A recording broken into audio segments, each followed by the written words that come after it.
you're supposed to have a first aid kit in your job trailer on a job.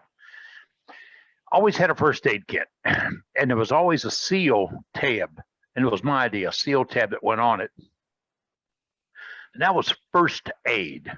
I always had a second aid kit.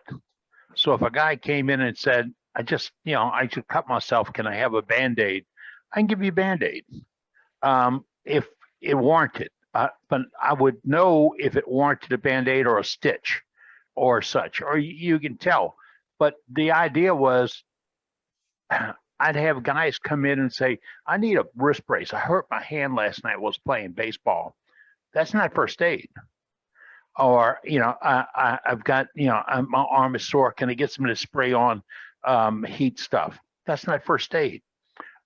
So when you put a first aid kit in your shop, make sure that's what it's intended for. First aid. Don't use it as a place to go to get a little quick fix or whatever. And I saw one the other day made by Safety Supply House in New Orleans, and it had some zip. Oh, you call it? It's a tourniquet, but they're called zip locks or whatever. And it is a tourniquet that is maybe 12, 14 inches long.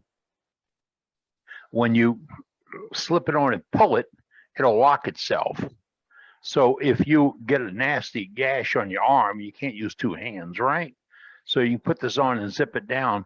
It's something that the sheriff's department here had asked them to find for them, because every deputy in our region carries two in one of his magazine cartridges on his uniform, because that's their first aid. If you're bleeding, is stop bleeding.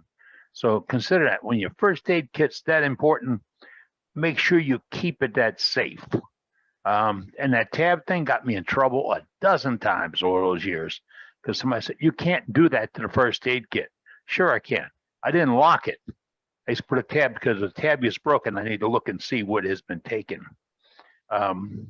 It's how it is when you go look for a Band-Aid and the box is empty. Exactly. You know what I'm talking about. Yeah. All right.